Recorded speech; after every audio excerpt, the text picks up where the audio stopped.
It's that time of year again, and no, I'm not talking about fireworks on the 4th of July. I'm talking about the Yankees imploding all on their own, right on schedule. The annual Yankees summer slump is here, and the excuses are already flying. How do we get here again? We dig into that next on Gordon Damer on Sports.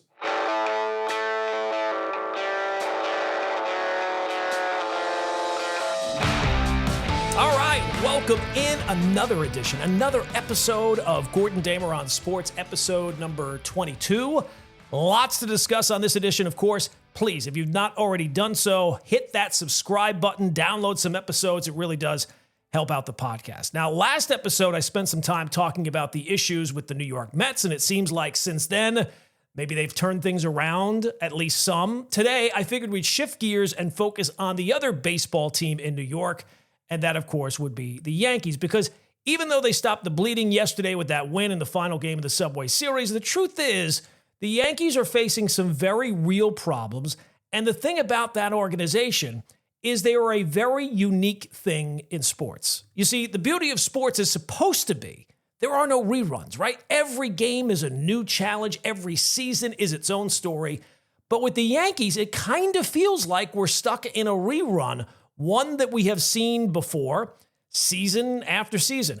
The usual narrative goes something along the lines of a hot start, a couple of injuries, and then right around this time of year, a slump, a puzzling slump that's not just a blip, but weeks, sometimes months of bad baseball. It's the same script every single time. And then will come the excuses, the pointless optimism of it's all still right in front of us, and maybe they'll sneak into the playoffs, but the ending is also always the same. No World Series title for a fan base that's starving for one. It's like watching the same show over and over again and hoping for a different result. And the question is, why does this keep happening to this organization? So I wanted to do a deep dive today on why the Yankees are stuck in this position. And I figured I'd start that deep dive with someone who has no direct involvement in this year's team, but someone who I think has an impact in a way the organization currently conducts itself. And I would argue still has as much influence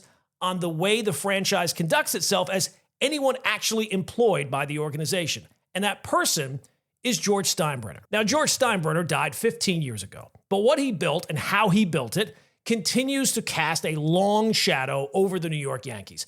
The boss didn't just own the Yankees, he transformed them into a brand, into a powerhouse, into something bigger than baseball. He turned them into an empire. Under George's ownership, the Yankees won 7 World Series titles and 11 American League pennants. Championships were not just the goal, they were a requirement. George is the one who built the notion that if you didn't win a World Series, you failed. Every October, not ending in a parade was seen as a failure. That mindset wasn't just imposed on players or coaches, it was pushed on the fan base too, and the fan base ate it up. Winning wasn't special, it was expected. Anything less than a World Series title meant the year was a waste. Now, George didn't just build a team, he built an economic force, signed massive cable TV deals with MSG Network, launched the Yes Network. He ushered in an era where the Yankees weren't just a baseball team, they were a global brand. He realized that baseball wasn't just a game, it was entertainment and it was a big business. He's the force behind the new Yankee Stadium, and he realized that the future of the game wasn't what just happened on the field, but how you monetized what happened off the field as well. He changed the very culture of baseball. He brought a football mentality to baseball. Every game was essential. Preseason games against the Mets were must-wins. Now, everyone who's a Yankee fan of a certain age probably knows most of that. Any research you do about George will give you most of that. But funny, what's curiously missing from all the tributes and history about the boss was the man ran the Yankees like an unhinged lunatic. Let's not rewrite history. George Steinbrenner was a tyrant. He was impulsive. He was a maniac. He was a win-now-at-any-cost lunatic who turned the Yankees into a revolving door of chaos for almost 2 decades. From 1978 to 1991, the Yankees averaged more than 2 managers a year. Sometimes it was 3. In 1980, the Yankees won 103 games. Their manager, Dick Howser, was fired. There was no room for error. The pursuit of perfection was toxic. It was absurd. Every season, the same things. Pitching coaches fired, hitting coaches fired, GMs, managers, players, constant change, constant upheaval. What gets forgotten is that when George Steinbrenner got suspended for the second time from Major League Baseball in 1990, when that happened, Yankee Stadium cheered. Fans were ecstatic because the man had run the team into the ground. George Steinbrenner was the most hated man in New York sports, maybe in all of sports, and not just by opposing teams, by fans of his team. Yankee fans hated what George turned the organization into, the chaos he created. Now, of course, that second suspension was probably the best thing that ever happened to the Yankees because George finally got out of the way and Gene Michael came in and rebuilt the farm system, and you know the rest. But let's keep in mind that last Yankee dynasty, the one we hold up as the model of success, only happened because George got suspended. So you might be saying, okay, that's great, but what does that have to do with why the Yankees are where they are now? Well, I think everything. Because even though he's been gone for 15 years, George Steinbrenner's mindset, that championship or bust, win now, no excuses mentality, still lives inside Yankee fans. They want that mindset back because they've forgotten what it actually looks like in action. They relate to that mindset far better than whatever the mindset of the Yankee organization is now. The Yankees never have any issues, according to the fan base. Everything is a crisis. That's the way George looked at it. But that was unsustainable. It was unreasonable. But it still shaped generations of Yankee fans who expect a World Series title. Even though many don't remember how chaotic it really was, they still carry that mentality. Which brings us to today's Yankees, because while George's ghost still defines the expectations, those who had to deal with George feel completely differently. They saw that maniac in action. They had to live with the results of the boss, and they saw the chaos. And they don't want that chaos to ever return. The problem is the overcorrection has gone too far. In trying not to be George, and trying not to be impulsive, to not fire people on a whim, not throw money around recklessly, and to not make headlines every day, the Yankees feel like they've gone soft. The pendulum has swung the other way, and it's gotten stuck there. They still want to be treated as if they're this uber successful organization like they were when George was still around, but the results aren't there. They're a team that wants to act like they're the Dodgers, but they don't have the player development. They want to make it out like they're one of the smartest organizations in baseball, but yet they make the same dumb mistakes year after year.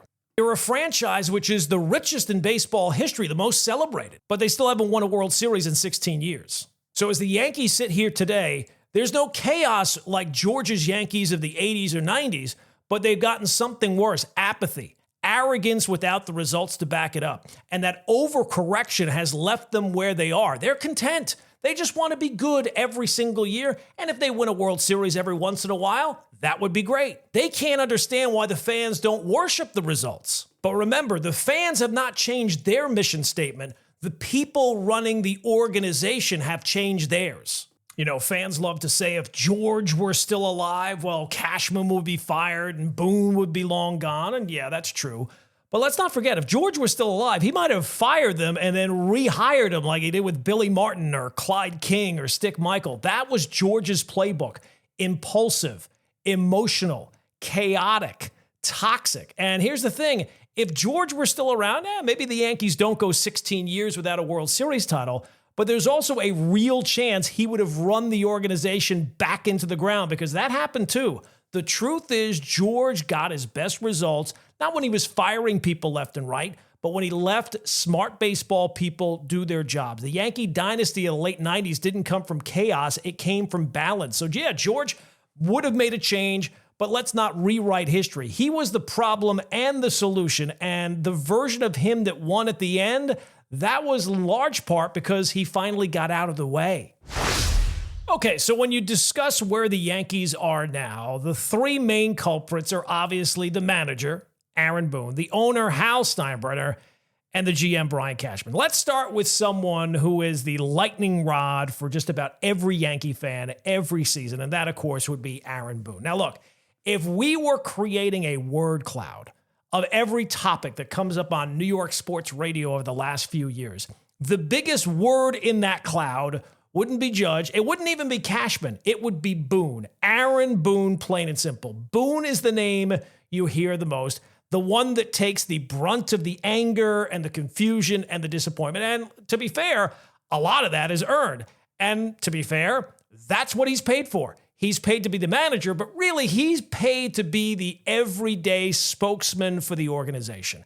And this is Aaron Boone's 8th season as the Yankee manager. 8th. Let that sink in for a second. And here's one thing that you can say without debate. No one has managed the Yankees more and has accomplished less than Aaron Boone. Only 7 managers in franchise history have won more games than he has. But no one in the history of the franchise has ever managed this long and not won a World Series title. Think about that. Think about the history of the New York Yankees. We're not talking about the Mariners or the Rockies. This is the Yankees, an organization that defines itself by championships. And in 8 years under Aaron Boone, the Yankees have won exactly 0. And they were embarrassed the one time they actually got to the World Series. So again, let's rewind for a little bit. Aaron Boone comes in 2018, a team that was fresh off being 1 win away from a World Series appearance under Joe Girardi. The Baby Bombers had taken the league by surprise and kind of by storm. Aaron Judge, Gary Sanchez, Luis Severino, Jordan Montgomery. That group had exceeded expectations. And while a lot of people in the building didn't exactly love Girardi's personality, too intense, too old school, you couldn't really deny that the guy got results. The 2017 team was way ahead of schedule. And the reality is that the team thrived under Girardi. And what happened? They didn't bring him back. Now, look, sometimes in sports that happens. It certainly happened with the 1996 Yankees going from Buck Showalter to Joe Torre. Knick fans are certainly hoping that that's going to be the case going from Tom Thibodeau to Mike Brown. Not many people then thought it was a good idea to go from Joe Girardi to Aaron Boone, and nothing that has happened has made those people change their mind. Now, the reason why the change was made back then was because Aaron Boone had the right temperament. He could be more collaborative with the front office. He'd connect with the players, and there seemed to be this sense that his approach would unlock their potential. And that sounds great, but here we are, nearly a decade later, and the collaboration has produced a lot of excuses, and all those baby bombers outside of Aaron Judge are all playing somewhere else. One of the things that has driven me, and I think a lot of Yankee fans, crazy during this time has been the smug confidence, this attitude of, hey, we know what we're doing. Trust us. We're the experts here. Even when the results clearly say otherwise. The phrase I use more often than any other with this Yankee regime during the Aaron Boone years is often wrong, but never in doubt. That is the mantra for this organization. No matter what happens, no matter how many games they blow, no matter what October failure they have, it was always the right call. Calling on Nestor Cortez to try to get out Freddie Freeman? No, that was absolutely the right call. No regrets there. That's their go-to line for everything. That's baseball, right? Well, sometimes these things happen. No one is ever held accountable. The results never matter. Another example of the delusional thinking within that organization is the idea now that the playoffs, they're just a crapshoot. Once you're in, anything can happen. So just focus on building for the regular season.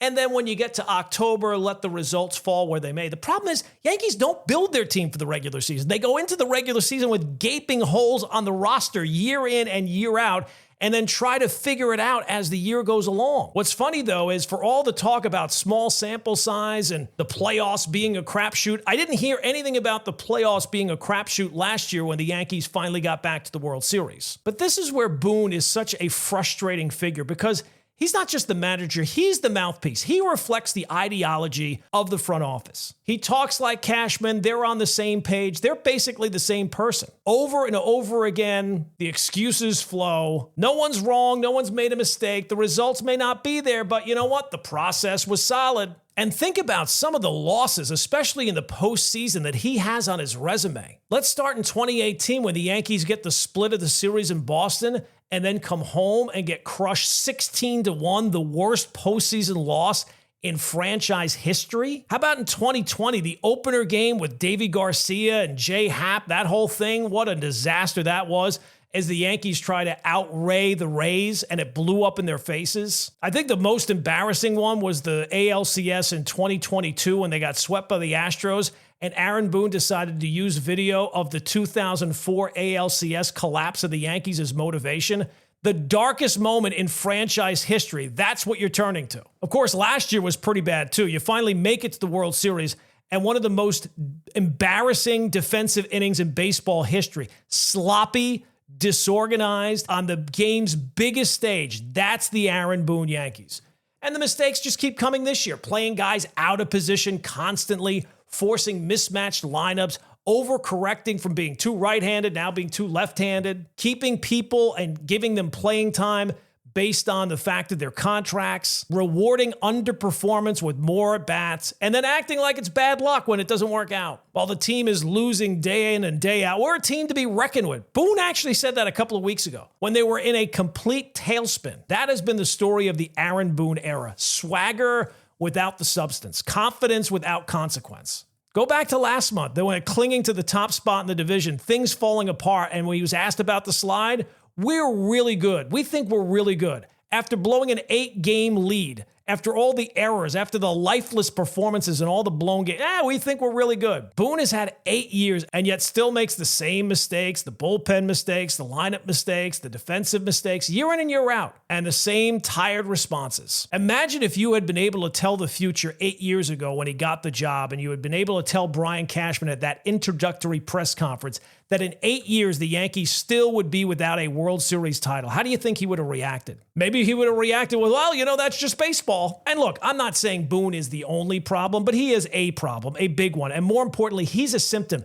He reflects the identity crisis of the entire organization, where the results apparently don't matter. It's all about the process. We had a solid process, but the process results in the same thing year in and year out. Maybe the process is not as solid as you think it is. The Yankees are an organization that fears change. They'd rather keep Boone because he's calm and he's steady and he doesn't make waves. They don't want to risk shaking things up. They've convinced themselves that accountability is like this relic of the past. As long as the numbers say it should work, then eventually it will. You think about the missteps year in and year out, and think about all the turnover that every organization in sports basically has. 8 years and no World Series titles. And it's not just fans or media that point out the flaws in the Yankees' fundamentals. Opposing players called out their fundamentals. Joe Kelly and Chris Taylor of the Dodgers openly mocked the Yankees' defense and base running in last year's World Series. I'm sorry, that starts with Aaron Boone. So no, he's not the only problem, but he's a problem that's been allowed to fester for far too long. To me, last year was the final straw. It would have been one thing if Aaron Boone finally showed his worth when the team was in last year's World Series, but instead, it was just flat out embarrassing. Maybe their best chance to win the series was to win Game 1, and the decision to go with Nestor Cortes against Freddie Freeman, that one's been picked to death, of course. But you know what to me was almost as glaring? Game 5, biggest inning of the season. That was the disaster inning, the inning everyone is going to remember. Garrett Cole's on the mound. You can kind of see it unraveling in real time. He's rattled. The defense is falling apart behind him, and the momentum is shifting in that moment. So you'd think, hey, you know what? Maybe the manager goes out there and gives him a little bit of a breather, a quick visit, someone just to kind of slow things down in real time. Let him reset, calm things down. But what happened? Absolutely nothing. No one came out, no mound visit, no meeting, no timeout, nothing. They just let him sit out there and drown. And then when it's too late, the bullpen door opens up and the damage is done and the game is over and the season's over. And to me, that's Aaron Boone in a nutshell. Even in the big moment, he has been too slow to react. So when people say Boone's not the biggest problem, I agree. But he's the one in the dugout during all these disasters. He's the one making or not making the calls. And then after the game, he's the one with no regrets. It was the right move. That's baseball. It's all right in front of us. At some point, you can't keep treating every gut punch like it's a fluke. And sometimes it's not just baseball. It's actually you. All right, let's move up the food chain a little bit, because while Aaron Boone might be the daily face of the Yankees, he's not the one who actually owns the franchise. That would be Hal Steinbrenner. And I'll say this right off the bat. I do not buy into the idea that Hal Steinbrenner is cheap. You'll hear that a lot. Hal is too cheap. He's not like his old man. I think that's lazy. The Yankees have one of the highest payrolls in baseball year in and year out. They are not being the Oakland A's or the Kansas City Royals or Tampa Bay. They spend plenty. The spending is not the problem. From the viewpoint of ownership, though, accountability is. And this is where Hal could not be any more different than his father. If George Steinbrenner had sold the team to a Martian, that Martian would have more in common with George than Hal does. Hal's not going to yell. He's not going to threaten to fire people. He doesn't overreact. But the problem, it doesn't seem like he reacts at all. George was too reactive. We know that. He was chaotic and impulsive. He was out of his mind. But there was a trade-off. You always knew that the results were all that mattered. You always knew that someone was going to be held accountable if the team fell short. With Hal, there's no urgency. There's no edge. Now, people will say that Hal really cares, maybe in his own way, but it's hard to see that after year in and year out failures at the highest levels. And you would think with him spending as much as he's spending, there has to be a payoff for him in terms of a championship if it matters to him at all. So when he says, we shouldn't have to spend $300 million to win a World Series, well, maybe that's true. You shouldn't, but you're letting Brian Cashman spend the money, so obviously you have to spend more than $300 million. He's been running the show the last 16 years. He's the one who's been spending that money year in and year out. So you shouldn't need to spend that much, but you do because of who you've hired, who you listen to, and who you refuse to hold accountable. Here's another big difference between George and Hal. You'd always hear that George was infamous for listening to the last person who got in his ear. That was the knock on him. He was too easily influenced and too reactive. It was a scout, a GM, whoever. And suddenly George's point of view would shift, and so would the direction of the team. With Hal, he only listens to one voice, Brian Cashman. There is no dissent. There's no fresh perspective. There's no one challenging the status quo. Hal has put all of his faith and all of his power and money into the hands of one man, and that man has not delivered a championship in 16 years despite all the spending. So if you're not ticked off about that, that's not stability. That's apathy. That's complacency. Stability can be a strength when it's done right. You don't want chaos. You don't want to blow things up time in and time out. But this kind of stability, we're just going along for the ride. This is inaction. And look at the facts. Look at the organization we're talking about. The Yankees have not won a World Series in 16 years. That's the longest drought the franchise has had since before Babe Ruth. And in that time, the same general manager has been in charge. No changes, no restructuring, no consequences. In what other job, let alone in sports, let alone in New York, would you get to keep the same title, the same control, the same everything after 16 years of not reaching your goal? That is, if it's important to you, but that's the guy that Hal listens to. That's the guy that Hal protects. And when the team underperforms, he's always parroting whatever the excuse is for that year. A couple of years ago, it was the injuries. This year, it'll be something different. And that, to me, is the real problem. Hal Steinbrenner has turned the Yankees into the opposite of what they used to be. Under George, yes, it was chaos, but at least it was chaos in pursuit of greatness. Under Hal, it just seems like comfort, predictability. It sounds like a good thing until you look up and realize you haven't won a World Series since 2009. You're good every year. You're in the mix every year. But at some point, you'd like to think someone in charge would hold someone accountable for the results. And it's not about firing people for the sake of it. It's about having a standard and communicating to your fan base, your players, to whoever, that just simply getting along is not acceptable, especially the sloppiness and the arrogance and the excuses. That tone starts at the very top. So it's great that Hal Steinbrenner cuts a giant check every year. He makes a ton of money owning the New York Yankees, but it almost feels like an absentee landlord if you never make any decisions or change course based on the results.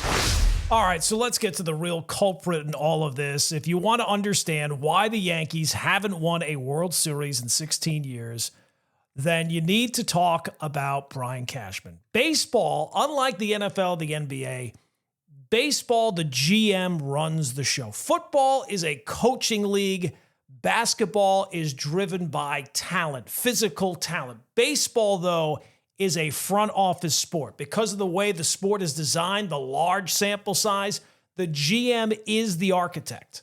The GM is the architect, and the Yankees' flawed foundation is stamped with Brian Cashman's name. He has been at the helm for, 30 years now, and the truth is the Yankees are stuck because his vision doesn't work. Every offseason, we see the same pattern, a roster with glaring holes that's patched together with bargain basement pickups and other teams' cast-offs because Cashman has so much payroll tied up in bad contracts at the top of the payroll that there's not a lot of flexibility left. So he's looking to make little moves here and there on the margins. In baseball nowadays, your strength is in your depth. Every team has stars. But what is your glaring weakness? Can you cover up whatever that weakness is as good as possible? The Yankees have not done that in a very long time. They have glaring holes to start the season, major questions to start the season. The Yankees say that those questions will be resolved over the course of the year, and they never, ever are. And look, it's not just about bad contracts. It's easy to spend a lot of money on proven talent when you have a strong player development system. The Yankees don't have that either. Not when it matters. They've got Aaron Judge, and he's great, but a perfect example of what the Yankees have become is with Anthony Volpe. 2 years ago, Brian Cashman got into a back and forth with Joel Sherman about Volpe and his readiness, and Sherman was questioning whether or not Volpe was the future cornerstone that Cashman saw. And Cashman said, well, wait until a couple of years from now when Volpe's crushing it. You'll come back to me and tell me just how great our player development is. Well, it's 2 years later, and Volpe is still not crushing it. At last check, he had an OPS plus of about 95, which basically means he's like a league average player. And a lot of that OPS plus is tied up into defense. He has not broken out after 3 seasons in the majors. In fact, it doesn't seem like there's been any progress really there at all. So Brian Cashman can talk about the process and building from within, but the prospects don't generally pan out. And when the analytics backfire, the plan crumbles. And there's no accountability, just more spin. And while we're on the topic of development and talking fundamentals, that also ties into the front office. The team makes routine mistakes. Other teams notice. The Yankees just keep marching on. That's not about talent. That's about coaching. It's about preparation. It's about organizational standards. And all of that traces back to Brian Cashman. And you can see examples of that with this year's team as well. Yankees keep compounding issues, playing guys out of position. Jazz Chisholm at third base. Ben Rice, he's not a catcher until they need somebody to give him some offense behind the plate. These are not creative solutions. These are desperate moves from a front office trying to patch holes once again. So sure, they spend money, but Brian Cashman has created this mess. It was back, I think, in 2005 where Brian Cashman fought to have more control over baseball decisions. And since then, nothing has changed. He's the guy running the show. And it feels like Brian Cashman has got a job for life. It seems like now he's not just the GM, he's basically family. He's been around so long, he may as well be the 5th Steinbrenner child. So that's why even if you fire Aaron Boone and bring in somebody new, nothing's going to change because nothing changed the last time. Brian Cashman will be the one making the hire, and he'll pick someone just as compliant, just as comfortable with the current way of doing things. Remember, fans used to call Joe Girardi Binder Joe because he relied too much on data. At least Girardi challenged players and demanded some results. His problem within the team was not the binder, it was that he was not pliable enough for the front office. So they replaced him with Aaron Boone, a manager who doesn't push back, doesn't hold players accountable, and always tells the fans, well, get him tomorrow. That's Brian Cashman's choice. That's the culture he's created. So it's clear there is no long-term plan. There's just Brian Cashman basically throwing darts and spinning narratives and holding on to a job that no one seems willing to challenge him on. So if you want to talk about why the Yankees haven't won a World Series since 2009, you can look at the manager, sure. You can look at the owner some too, but really look at the GM. That's the guy who builds the roster year in and year out, and year in and year out, it doesn't measure up. So for me, as long as Brian Cashman is the guy running the show, nothing changes. Not the culture, not the roster really, and certainly not the results. That's the real problem with the Yankees.